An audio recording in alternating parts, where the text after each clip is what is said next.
ایرانی حملے کے بعد قطر نے L N G production plant بند کر دیا ہے، جس کے باعث دوستوں پاکستان میں گیس کے بڑے بحران کا خدشہ پیدا ہو گیا ہے۔ ایران کے حملے کے بعد عالمی سطح پر گیس کی سپلائی شدید متاثر ہو رہی ہے، جس کے اثرات پاکستان بھی پڑ رہے ہیں۔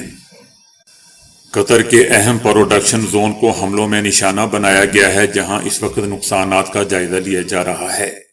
یہ وہ علاقہ ہے دوستو جہاں سے قطر دنیا بھر کو مائع قدرتی گیس فراہم کرتا ہے۔ حملوں کے ساتھ ساتھ آبنائے ہرموز کی بندش نے صورتحال کو مزید پیچیدہ بنا دیا ہے، جس کے باعث قطری گیس کی ترسیل مکمل طور پر رک چکی ہے۔ قطر سے ایل این جی کی سپلائی معطل ہونے سے پاکستان کے لیے توانائی کا بحران پیدا ہو چکا ہے۔ پاکستان اپنی ضروریات کا بڑا حصہ پورا کرنے کے لیے دوستو قطر سے ماہانہ تقریباً 5 ایل این جی جہاز منگواتا ہے۔ سپلائی رکنے کی صورت میں ملک میں گیس کی بڑی کمی پیدا ہو جائے گی۔ حکومت پاکستان کا کہنا ہے کہ ملک میں اس وقت صرف 25 دن کے لیے تیل اور گیس کے ذخائر موجود ہیں۔ اگر کشیدگی طول پکڑ گئی تو ملک کو توانائی کے شدید بحران کا سامنا کرنا پڑے گا۔ انٹرنیشنل میڈیا میں بتایا جا رہا ہے کہ امریکی فوج کو ہتھیاروں کے ذخیرے میں کمی کا سامنا ہے۔ ماہرین کا کہنا ہے کہ چند ہفتوں میں امریکہ کو میزائل کو بچانے والے میزائلوں کا ختم ہونے کا ڈر ہے۔ صدر ٹرمپ نے دوستو گزشتہ روز ہتھیاروں کے لامحدود ذخائر کا دعویٰ کیا تھا، تاہم امریکی میڈیا نے ہی پینٹاگون سے لیک خبروں کے مطابق پینٹاگون کا کہنا ہے کہ اگر ایران پر حملے 10 دن سے زائد عرصے تک جاری رہے تو امریکہ کے کئی میزائلوں کا ذخیرہ کم ہو جائے گا۔ پینٹاگون کے حکام اور جوائنٹ چیف آف سٹاف کے چیئرمین جنرل ڈین نے صدر ٹرمپ کو ایران کے خلاف طویل مہم کے خطرات سے آگاہ بھی کیا تھا۔ جنرل نے ٹرمپ کو بتایا تھا کہ اہم اسلحے کی کمی اور علاقائی اتحادیوں کی محدود حمایت امریکہ کی جانب سے حملے کی صورت میں ممکنہ ایرانی جوابی کارروائی کو روکنے کی کوششوں میں رکاوٹ بن سکتی ہے۔ لیکن دوسری طرف صدر ٹرمپ نے میڈیا پر اس کا غصے کا اظہار کرتے ہوئے کہا کہ جنرل نے ایسی کوئی وارننگ مجھے نہیں دی اور نہ ہی یہ بات کہی ہے۔ جنرل ایران کے ساتھ جنگ پر خود بھی یقین رکھتا ہے۔ جرمن چانسلر کا کہنا ہے کہ یقین نہیں کہ امریکی اور اسرائیلی حملے ایران میں اندرونی تبدیلی لائیں گے۔ امریکی صدر ٹرمپ سے ملاقات کے بعد انہوں نے کہا کہ ایران سے ایسا معاہدہ چاہتے ہیں جو اس کا جوہری پروگرام ہمیشہ کے لیے ختم کر دے۔ ایران میں حکومت کا خاتمہ ایران اور ایرانیوں کے لیے اچھی خبر ہوگی، لیکن یقین نہیں کہ وہ امریکی اور اسرائیلی حملے ایران میں کوئی اندرونی تبدیلی لا سکیں گے۔ دوسری طرف کینیڈا کے وزیر اعظم نے کہا ہے کہ امریکہ اور اسرائیل کو چاہیے کہ بین الاقوامی قوانین کا احترام کریں۔ پاکستان نے افغان طالبان کی مبینہ جارحیت کے جواب میں زمینی اور فضائی کارروائیاں تیز کر دی ہیں، جبکہ بگرام ایئر بیس پر بڑے فضائی حملے کیے گئے ہیں۔ پاکستان نے افغانستان کے اہم فوجی مرکز بگرام ایئر بیس کو نشانہ بنایا ہے، جس کے نتیجے میں ایک ایئر کرافٹ ہینگر اور 2 ویئر ہاؤسز تباہ ہو چکے ہیں۔ اس حوالے سے سیٹلائٹ تصاویر بھی سامنے آئی ہیں۔ دفاعی ماہرین کا کہنا ہے کہ بگرام ایئر بیس کو نشانہ بنانا افغان طالبان حکومت کے لیے ایک بڑا دھچکا ہے اور اس سے واضح پیغام دیا گیا ہے کہ پاکستان ضرورت پڑنے پر افغانستان کے کسی بھی حصے میں کارروائی کر سکتا ہے۔ اسرائیلی حکومت نے آیت اللہ خامنائی کی شہادت کے بعد دوستوں ان کے ہر جانشین کو نشانہ بنانے کی دھمکی دے دی ہے۔ اسرائیلی حکومت نے دھمکی دیتے ہوئے کہا ہے کہ آیت اللہ خامنائی کے جانشین کو نشانہ بنانے کے لیے اسرائیلی وزیر اعظم نیتن یاہو اور انہوں نے فوج کو تیار رہنے کی ہدایت کر دی ہے۔ اسرائیلی حکومت کا کہنا ہے کہ اس سے کوئی فرق نہیں پڑتا کہ اس جانشین کا نام کیا ہے اور کہاں چھپا ہوا ہے، ہم خامنائی کے بعد ان کے ہر جانشین کو نشانہ بنائیں گے۔ اسرائیلی حکومت کا کہنا ہے کہ امریکی شراکت داروں کے ساتھ مل کر ایرانی حکومت کے خلاف آپریشن جاری رکھیں گے۔ ایران نے امریکہ کے ساتھ کسی بھی سطح پر مذاکرات کے امکان کو یکسر مسترد کرتے ہوئے جنگ جاری رکھنے کا اعلان کیا ہے۔ ایران نے واضح طور پر کہہ دیا ہے کہ امریکہ کے ساتھ کسی بھی قسم کا کوئی رابطہ نہیں ہے اور نہ ہی کوئی مذاکرات کرنے جا رہے ہیں۔ جس نے یہ خبر پھیلائی ہے یہ مضحکہ خیز خبر ہے۔ ایران کا کہنا ہے کہ ہمیں امریکیوں پر ذرا برابر بھی اعتماد نہیں رہا ہے، اس لیے ان کے ساتھ مذاکرات کی کوئی وجہ بھی نظر نہیں آتی۔ ایرانی حکومت نے دوستو سخت لہجہ اختیار کرتے ہوئے کہا ہے کہ ایران اپنی دفاعی صلاحیتوں پر بھروسہ رکھتا ہے اور جب تک ضرورت پڑی یا دشمن نے چاہا ہم اس جنگ کو جاری رکھنے کی مکمل طاقت بھی رکھتے ہیں۔ ایران کی جانب سے دوستو یہ بیان ایک ایسے وقت میں سامنے آیا ہے جب خطے میں کشیدگی اپنے عروج پر ہے اور ایران نے واضح کر دیا ہے کہ وہ کسی بھی دباؤ میں آ کر اپنے اصولی موقف سے پیچھے نہیں ہٹے گا اور اب تو بالکل بھی نہیں ہٹے گا۔ دوسری جانب ایرانی گارڈز نے بھی دعویٰ کیا ہے کہ انہوں نے آبنائے ہرموز پر مکمل کنٹرول حاصل کر لیا ہے۔ پاسداران انقلاب کے اعلیٰ عہدیدار کا کہنا ہے کہ آبنائے ہرموز میں ایرانی وارننگ کو نظر انداز کرنے والے 10 سے زائد آئل ٹینکر کو تباہ کر دیا گیا ہے، آگ لگا دی گئی ہے۔ اس سے پہلے دوستو امریکی صدر ٹرمپ نے ایک مضحکہ خیز بیان دیا تھا کہ ضرورت پڑنے پر آبنائے ہرموز میں کمرشل جہازوں کے ساتھ امریکی نیوی جائے گی۔ امریکی صدر ٹرمپ کا کہنا تھا کہ جہازوں کے انشورنس میں امریکی مالیاتی ادارہ مدد کرے گا۔ دوستو امریکی نیوی اپنے آپ کو نہیں بچا سکتی تو وہ ان جہازوں کو کیا خاک بچائے گی؟ ایران پر حملے سے پہلے بھارتی وزیر اعظم نریندر مودی کے دورہ اسرائیل پر عالمی میڈیا اور بھارتی اپوزیشن کی جانب سے دوستو شدید تنقید سامنے آ رہی ہے۔ ناقدین کا کہنا ہے کہ اس دورے کی ٹائمنگ نے بھارت کی خارجہ پالیسی پر سنجیدہ سوالات کھڑے کر دیے ہیں۔ مودی نے اسرائیلی وزیر اعظم نیتن یاہو سے ملاقات کے دوران ایران کے خلاف ممکنہ تعاون کی یقین دہانی بھی کروائی۔ بعض بین الاقوامی مبصرین نے دعویٰ کیا ہے کہ یہ دورہ اسرائیل کی متنازعہ حکومت کے لیے سیاسی سہارا ثابت ہوا۔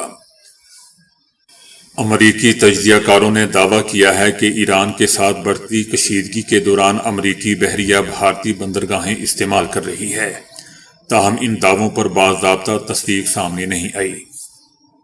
بھارتی اپوزیشن کا بھی کہنا ہے کہ ایران کے معاملے پر خاموشی اور اسرائیل سے قربت نے بھارت کی غیر جانبدار ساکھ کو متاثر کر دیا ہے۔ یاد رہے دوستو کہ اڈانی گروپ اسرائیل کی حیفا اور ایران کی چابہار بندرگاہ میں سرمایہ کاری رکھتا ہے۔ ایرانی وزیر خارجہ عباس عراقچی نے امریکی صدر ٹرمپ کو دھوکے باز قرار دیتے ہوئے سفارتکاری میں خیانت کا دوستو الزام عائد کیا ہے۔ ایران کے وزیر خارجہ نے ٹرمپ پر سفارتکاری میں خیانت کا الزام عائد کرتے ہوئے کہا کہ ایٹمی مذاکرات کو کاروباری سودے بازی کی طرح لینا غیر حقیقت پسندانہ طرز عمل تھا۔ عراقچی کا کہنا تھا کہ ایٹمی مذاکرات کو ریئل اسٹیٹ ڈیل سمجھنا اور حقائق کو جھوٹ سے چھپانا کسی مسئلے کا حل نہیں تھا۔ ان کا کہنا تھا کہ ٹرمپ نے بغض اور یک طرفہ پالیسی کے تحت مذاکرات کی میز کو ہی بمباری کا نشانہ بنا ڈالا، جس کی وجہ سے کشیدگی اپنی انتہا کو پہنچ گئی۔ ان کا کہنا تھا کہ صدر ٹرمپ نے ان امریکی ووٹرز کو بھی دھوکہ دیا جنہوں نے انہیں جنگیں ختم کرنے اور عالمی تنازعات کے حل کے وعدے پر منتخب کیا تھا۔ برطانیہ کے سابق سینئر نیٹو کمانڈر کا کہنا ہے کہ دنیا میں تیسری عالمی جنگ چھڑ چکی ہے۔ ایران پر امریکہ اسرائیل کے حملے اور پھر ایران کی جانب سے خلیجی ممالک پر جوابی حملوں کے بعد پیدا ہونے والی صورتحال پر انہوں نے اپنے خیالات کا اظہار کیا ہے۔ ان کا کہنا تھا کہ وہ سابق فوجی کی حیثیت سے وہ یہ بات بنا سوچے سمجھے نہیں کہہ رہے، حقیقت میں انہیں یہ خدشہ ہے کہ اس وقت دنیا جنگ عظیم سوم دیکھ رہی ہے۔ ان کا کہنا تھا کہ جنگ شروع تو ایک مقام پر ہوتی ہے مگر اکثر یہ کسی دوسرے مقام پر ہی ختم ہوتی ہے۔ اسپین نے امریکی صدر ٹرمپ کی جانب سے تجارتی تعلقات منقطع کرنے کی دھمکی کے بعد دوستوں کہا ہے کہ امریکہ کو بین الاقوامی قانون اور یورپی یونین کے ساتھ دو طرفہ تجارتی معاہدوں کا احترام کرنا چاہیے۔ صدر ٹرمپ نے دھمکی دی تھی کہ اگر اسپین نے ایران پر حملوں سے متعلق مشنز کے لیے اپنی فوجی اڈے استعمال کرنے کی اجازت نہ دی تو امریکہ اسپین کے ساتھ تمام تجارتی معاملات ختم کر دے گا۔ صدر ٹرمپ نے کہا تھا کہ اگر وہ چاہیں تو اسپین میں جا کر ان کا فوجی اڈہ استعمال کر سکتے ہیں اور انہیں کوئی نہیں روک سکتا۔ اسپین کے وزیر اعظم نے پہلے ہی ایران پر امریکی اور اسرائیلی حملوں کو بین الاقوامی قانون کی خلاف ورزی دوستوں قرار دے دیا تھا اور جنگ کے خاتمے کے لیے مذاکرات پر زور دیتے آ رہے ہیں۔ اسپین کی حکومت نے واضح کر دیا ہے کہ ملک کے فوجی اڈے جو امریکہ کے ساتھ مشترکہ طور پر چلائے جاتے ہیں وہ ایران کے خلاف کسی کارروائی کے لیے استعمال نہیں ہوں گے۔ اس فیصلے کے بعد دوستو، امریکہ نے اسپین کے روٹا اور مرون فوجی اڈوں سے 15 طیارے جن میں ایندھن بردار ٹینکر بھی شامل تھے منتقل کر دیے۔ ٹرمپ کا کہنا تھا کہ اسپین نے برا رویہ اختیار کیا ہے اور انہوں نے اپنے وزیر خزانہ کو ہدایت کر دی کہ اسپین کے ساتھ تمام لین دین ختم کر دیا جائے۔ اعداد و شمار کے مطابق 2025 میں امریکہ کو اسپین کے ساتھ تجارت میں دوستو 4.8 ارب ڈالر کا تجارت۔ جیسا کہ دوستو ہم جانتے ہیں کہ امریکہ اور اسرائیل کی جانب سے ایران پر حالیہ حملوں اور اس کے بعد ایران کی جوابی کارروائیوں نے مشرق وسطی کی صورتحال کو انتہائی کشیدہ بنا دیا ہے۔ ان حملوں میں اہم شخصیات کے شہادت کی اطلاعات کے بعد خطے میں عدم و استحکام اور ممکنہ وسیع تنازعات کے خدشات بڑھ چکے ہیں۔ جیسے ہی جنگی کارروائیوں کی خبریں منظر عام پر آئیں، سوشل میڈیا صارفین کی توجہ بلغاریہ کی معروف نابینا نجومی بابا وانگا کی پرانی پیشگوئیوں کی طرف مبذول ہو گئی۔ بابا وانگا دوستو، جن کا انتقال 1996 میں ہوا تھا، ان کے بارے میں کہا جاتا ہے کہ وہ آنے والے برسوں کے عالمی حالات، سیاسی حالات سے متعلق مختلف پیشگوئیاں کر چکی تھیں۔ بابا وانگا نے 2026 کے ابتدائی مہینوں میں ایک بڑی جنگ کی پیشگوئی کی تھی جو مشرق سے شروع ہوگی۔ سوشل میڈیا صارفین موجودہ ایران، امریکہ اور اسرائیل کے درمیان بڑھتی ہوئی کشیدگی کو اسی ممکنہ پیشگوئی سے جوڑ رہے ہیں۔ پیشگوئی میں کہا گیا تھا کہ اس جنگ کے اثرات دنیا کے مغربی خطوں، خاص طور پر یورپ پر شدید پڑیں گے۔ بعض دعووں کے مطابق یورپ کو معاشی اور سماجی بحرانوں کا سامنا کرنا پڑے گا اور خطہ طویل عرصے تک عدم و استحکام کی کیفیت میں چلا جائے گا۔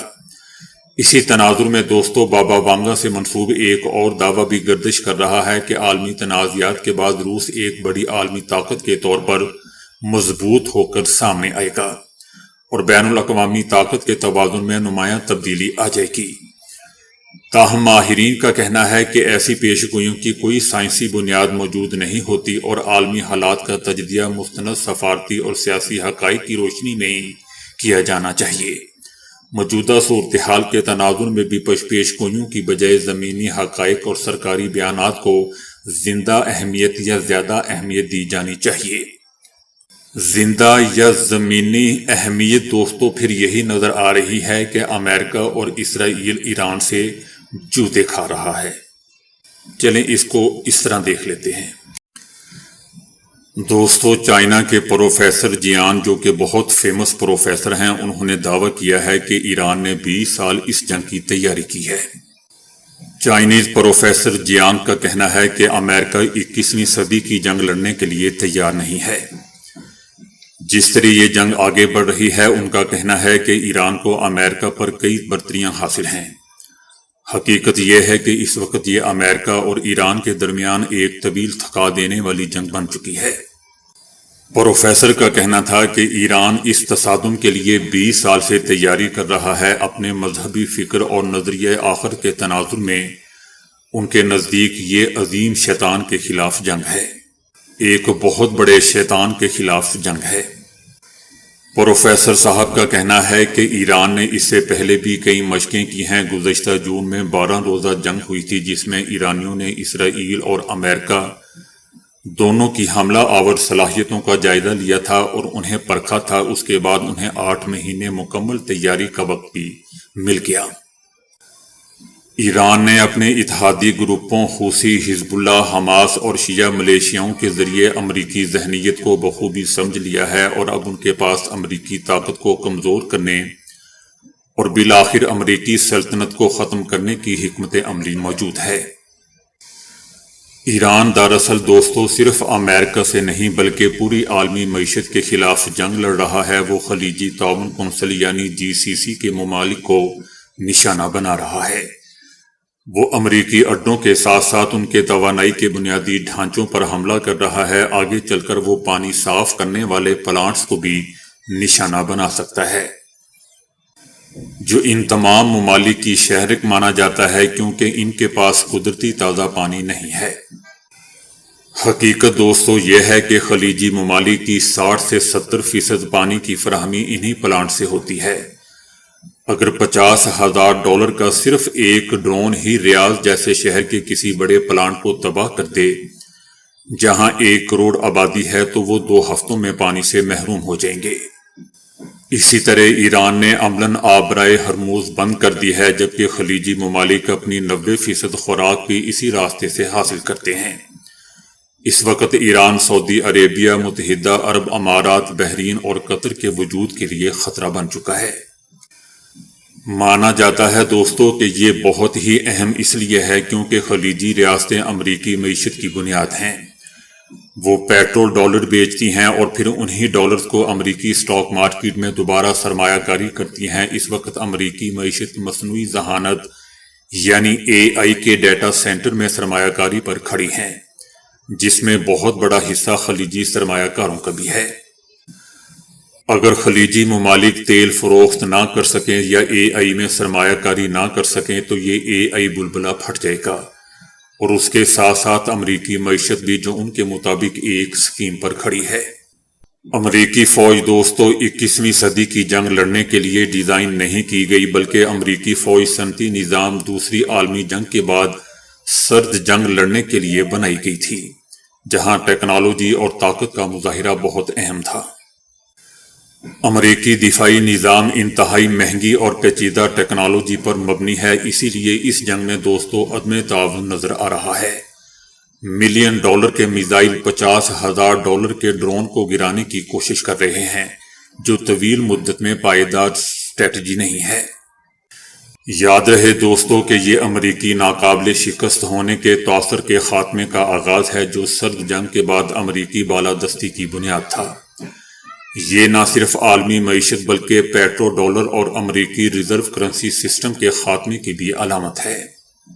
اب دنیا ایک کثیر قطبی نظام کی طرف جا رہی ہے۔ اگر امریکہ ایران میں زمینی افواج بھیجتا ہے تو یہ اس کے لیے تباہ کن ہوگا، مگر صرف فضائی حملوں سے کبھی بھی کسی ملک میں حکومت کی تبدیلی نہیں ہوئی۔ زمینی فوج درکار ہوتی ہے۔ اگلے چند مہینوں میں امریکہ پر دباؤ بڑھے گا اور وہ زمینی فوج بھیجے گا، خاص طور پر خلیجی ممالک اور اسرائیل کی طرف سے۔ اگر خلیجی ریاستیں گر گئیں تو پیٹرو ڈالر بھی دوستو ختم ہو جائے گا۔ اب ان ممالک کے پاس صرف 2 ہی راستے ہیں، یا تو ایران کو اربوں ڈالر دے کر جنگ رکوائی جائے یا پھر امریکہ زمینی فوج بھیج کر ایرانی خطرے کو ہی ختم کر دے، جو کہ ناممکن نظر آتا ہے۔ سعودی عربیہ اور اسرائیل دونوں ایران میں حکومت کی تبدیلی چاہتے ہیں۔ سعودی عربیہ کے لیے ایران زیادہ بڑا وجودی خطرہ ہے کیونکہ سعودی معیشت دوستو مکمل طور پر تیل پر منحصر ہے۔ ایران حوثیوں کی مدد کر رہا ہے، جو سعودی عربیہ کے لیے ایک مسئلہ رہا ہے۔ سعودی معیشت اس وقت دباؤ میں ہے۔ وہ سیاحت، ای سپورٹس اور نیوم جیسے منصوبوں کے ذریعے معیشت بدلنے کی کوشش کر رہے ہیں، مگر اس میں کامیاب نہیں ہو پا رہے۔ اسی لیے سعودی عربیہ پورے مشرق وسطی کے تیل پر کنٹرول چاہتا ہے۔ ہو سکتا ہے دوستو کہ یہ رپورٹ بھی درست ہو کہ سعودی عربیہ نے ہی ایران پر حملے کے لیے امریکہ پر دباؤ ڈالا تھا، کیونکہ وہ اسرائیل اور امریکہ کو اپنے فضائی حدود استعمال کرنے دے رہا ہے۔ بتایا جا رہا ہے کہ اگرچہ امریکہ کو اس جنگ سے فائدہ نہیں ہوگا، مگر ٹرمپ کو ذاتی طور پر ضرور فائدہ ہوگا۔ سعودی عربیہ نے صدر ٹرمپ کے رشتہ داروں کے فنڈ میں $2 ارب لگائے۔ اسرائیلی شخصیات نے صدر ٹرمپ کی مالی مدد کی۔ اگر جنگ بڑھی تو ایمرجنسی اختیارات ملے تو وہ سیاسی فائدہ اٹھا سکتے ہیں، اس کے علاوہ کچھ نہیں۔